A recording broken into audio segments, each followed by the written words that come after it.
ഏറെ നേരം നീണ്ട പ്രതിഷേധത്തിനൊടുവിൽ ഇപ്പോഴൊരു ധാരണ ഇതുമായി ബന്ധപ്പെട്ട് രൂപപ്പെട്ടിരിക്കുകയാണ്. ജില്ലാ കളക്ടർ അത് വിശദീകരിക്കുകയായിരുന്നു. അഭിജിത്ത് മുഴക്കുന്ന് നമുക്കൊപ്പം ചേരുന്നുണ്ട്. അഭിജിത്ത്, ഈ ഇപ്പോൾ രൂപപ്പെട്ടിരിക്കുന്ന ധാരണ, അതിൽ പുറത്ത് വലിയ രീതിയിലുള്ള പ്രതിഷേധം, ആളുകളുടെ കൂട്ടമൊക്കെ ഉണ്ടായിരുന്നില്ല. അവർ ജില്ലാ കളക്ടർ ഈ കാര്യങ്ങൾ വിശദീകരിച്ചതിന് ശേഷം അവർ പ്രതികരിക്കുന്നത് എന്താണ് അഭിജിത്ത്?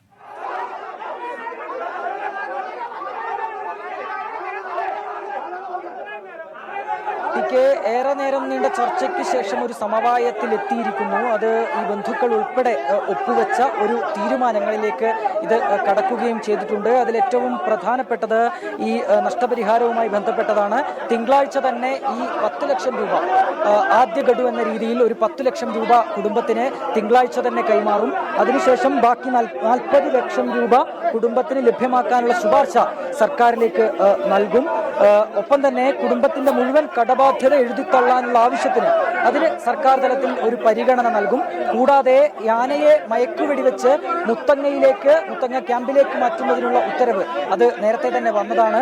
കൂടാതെ ഈ മരിച്ച അജിയുടെ ഭാര്യയ്ക്ക് സ്ഥിരം ജോലി നൽകാനുള്ള ഒരു തീരുമാനം കൂടി ഈ ചർച്ചയ്ക്കൊടുവിൽ ഒരു തീരുമാനമായി സ്വീകരിച്ചിട്ടുണ്ട്. കൂടാതെ അജിയുടെ മക്കളുടെ ഉന്നത വിദ്യാഭ്യാസ ചിലവുകൾ സർക്കാർ ഏറ്റെടുക്കുമെന്ന കാര്യത്തിലും ഒരു തീരുമാനം വന്നിരിക്കുന്നു. ഇത്തരം ഈ ഒരു തീരുമാനമാണ് ഈ ഒരു ചർച്ചയ്ക്കൊടുവിൽ വന്നിരിക്കുന്നത്. അതിൽ ഈ MLA IC ബാലകൃഷ്ണൻ ഉൾപ്പെടെ ഈ അജിയുടെ കുടുംബാംഗങ്ങൾ ഉൾപ്പെടെ ഒപ്പുവെച്ച ആ ഒരു തീരുമാനം അത് അല്പസമയം മുൻപാണ് കളക്ടർ ഈ കാര്യത്തിൽ ഒരു വിശദീകരണം നൽകുകയും ചെയ്തത്.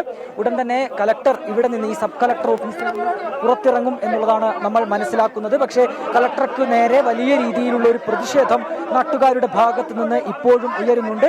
കളക്ടറെ പുറത്ത്, അതായത് ഇവിടെ നിന്ന് പോകാൻ അനുവദിക്കില്ല എന്ന രീതിയിൽ വളരെ രോഷത്തോടെയുള്ള ഒരു പ്രതികരണം നാട്ടുകാരുടെ ഭാഗത്തു നിന്ന്, പ്രതിഷേധക്കാരുടെ ഭാഗത്തു നിന്ന് ഉണ്ടാകുന്നുണ്ട്.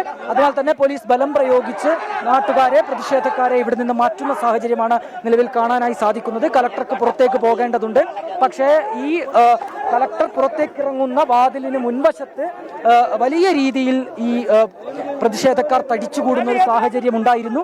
കളക്ടറെ പുറത്തേക്ക് വിടാൻ, അല്ലെങ്കിൽ കളക്ടറെ പുറത്തേക്ക് പോകാൻ അനുവദിക്കില്ല എന്നുള്ളതായിരുന്നു ഇവരുടെ പ്രഖ്യാപനം. അതിനാൽ തന്നെ പോലീസ് ബലം പ്രയോഗിച്ച് ഈ പ്രതിഷേധക്കാരെ അവിടെ നിന്ന് മാറ്റുന്ന ഒരു സാഹചര്യമാണ് നിലവിൽ കണ്ടത്. അത് ചെറിയ രീതിയിൽ പ്രതിഷേധക്കാരും പോലീസും തമ്മിലുള്ള സംഘർഷത്തിലേക്ക് നയിക്കുകയും ചെയ്തിട്ടുണ്ട്.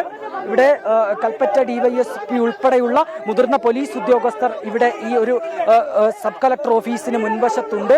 അതിനാൽ തന്നെ വലിയ രീതിയിലുള്ള ഒരു സുരക്ഷയും അതുമായി ബന്ധപ്പെട്ട് ഓഫീസിന് മുൻവശത്ത് ഒരുക്കിയിട്ടുണ്ട്. പക്ഷേ ഈ സുരക്ഷയെ മറികടന്നുകൊണ്ട് കളക്ടർക്കു നേരെ പ്രതിഷേധിക്കാനുള്ള തീരുമാനം അതായിരുന്നു ഈ പ്രതിഷേധക്കാരുടെ ഭാഗത്തു നിന്ന് ഉണ്ടായത്. കളക്ടറെ പുറത്തേക്ക് വിടാൻ അനുവദിക്കില്ല, പുറത്തേക്ക് പോകാൻ അനുവദിക്കില്ല എന്ന തരത്തിലുള്ള ആവശ്യങ്ങളാണ്, അത്തരത്തിലുള്ള പ്രഖ്യാപനങ്ങളാണ് ഇവരുടെ ഭാഗത്തു നിന്നുണ്ടാകുന്നത്. പക്ഷേ പോലീസ് അതിനെ കായികമായി തന്നെ പോലീസ് ബലം പ്രയോഗിച്ച് അവരെ ഇവിടെ നിന്ന് മാറ്റുകയാണ്. സുരക്ഷയുടെ കൂടി പ്രശ്നമാണ്. അതിനാൽ തന്നെ ആ രീതിയിൽ പ്രതിഷേധക്കാരെ ബലം പ്രയോഗിച്ച് തന്നെ മാറ്റുന്ന കാഴ്ചയാണ് നിലവിൽ നമുക്ക് കാണാനായി സാധിക്കുന്നത്. ഈ തീരുമാനങ്ങളൊക്കെ തന്നെ നേരത്തെ ഈ കുടുംബവും ഒപ്പം തന്നെ പ്രതിഷേധക്കാരും മുന്നോട്ട് വെച്ച തീരുമാനങ്ങൾ അത് ഏറെക്കുറെ അംഗീകരിക്കുന്ന രീതിയിൽ ഈ ചർച്ചയ്ക്ക് ശേഷം ഒരു പ്രഖ്യാപനം വന്നിട്ടുണ്ട്. 10 ലക്ഷം രൂപ തിങ്കളാഴ്ച നൽകും, ബാക്കി 40 ലക്ഷം രൂപയ്ക്കുള്ള ശുപാർശ നൽകും. കൊല്ലപ്പെട്ട അജിയുടെ ഭാര്യയ്ക്ക് സ്ഥിരം ജോലി, കാർഷിക ബാധ്യതകൾ, കടബാധ്യതകൾ എഴുതിത്തള്ളുക, കൂടാതെ മക്കളുടെ ഉന്നത വിദ്യാഭ്യാസ ചിലവുകൾ സർക്കാർ ഏറ്റെടുക്കുക തുടങ്ങി ആ രീതിയിലുള്ള ഉറപ്പുകൾ ഈ ഒരു യോഗത്തിന് ശേഷം, തീരുമാനത്തിന് ശേഷം കൈവന്നിട്ടുണ്ട്. മനസ്സിലായില്ലേ? അപ്പൊ എനിക്ക് ഞങ്ങൾക്ക് ഇന്ന് ഞങ്ങൾക്ക് ഇപ്പൊ അറിയില്ല, ഞങ്ങൾക്ക് നാട്ടുകാർക്ക് അറിയില്ല ആ കൊലപാതകയായ ആന എവിടെയാന്ന് ഞങ്ങൾക്ക് അറിയില്ല. ഞങ്ങൾക്കറിയില്ല. ഞങ്ങളോട് പറയണം, ഞങ്ങളോട് പറയണം.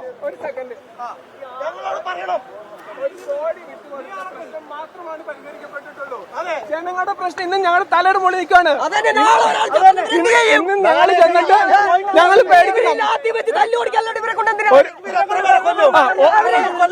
ഞങ്ങൾ പ്രശ്നങ്ങൾ നിൽക്കുകയാണ്. ഞങ്ങൾക്ക് ഞങ്ങളുടെ അച്ഛനും അമ്മയും ഒക്കെ അവിടെ ഉണ്ട്.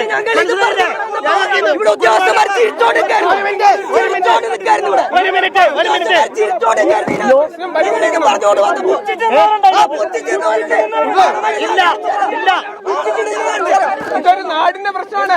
ഒരു ആംബുലൻസ് പോയെന്ന് പറഞ്ഞ് ഞങ്ങളുടെ ആരുടെയും പ്രശ്നങ്ങൾ കഴിഞ്ഞിട്ടില്ല. യോഗത്തിന് ശേഷം കളക്ടർ ലോകത്തിന് ശേഷമല്ല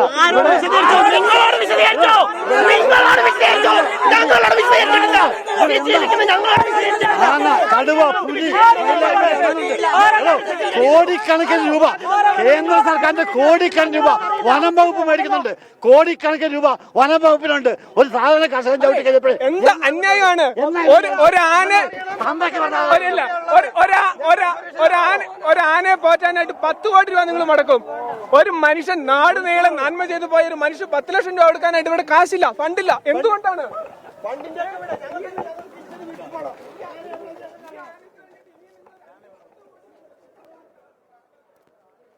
ഈ രീതിയിൽ തന്നെയാണ് വലിയ രീതിയിലുള്ള ഒരു പ്രതിഷേധത്തിലേക്ക് ഈ സബ് കളക്ടർ ഓഫീസിന്റെ പരിസരം മാറുന്നുണ്ട്.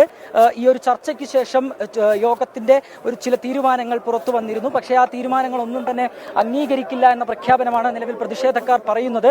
ഈ ശാശ്വതമായ രീതിയിൽ അഭിജിത്ത് മുഴക്കുന്നാണ് വിവരങ്ങൾ നൽകുന്നത്. അജീഷിന്റെ കാര്യത്തിൽ ഒരു ധാരണ രൂപപ്പെട്ടിട്ടുണ്ടെങ്കിലും ആ നാട്ടുകാർ അനുഭവിക്കുന്ന വന്യമൃഗശല്യം, കാട്ടാനപ്പേടി എന്നുള്ള പ്രശ്നം അതിപ്പോഴും തന്നെ തുടരുകയാണ്. അതിൽ സർക്കാരിന്റെ ഭാഗത്തു നിന്ന് ഇടപെടൽ ഉണ്ടാവുന്നില്ല എന്നുള്ള വിമർശനം, പ്രതിഷേധം ശക്തമാക്കുന്നു നാട്ടുകാർ. ചെറിയൊരു ഇടവേളയ്ക്ക് ശേഷം തിരികെ എത്താം. ഇടവേള.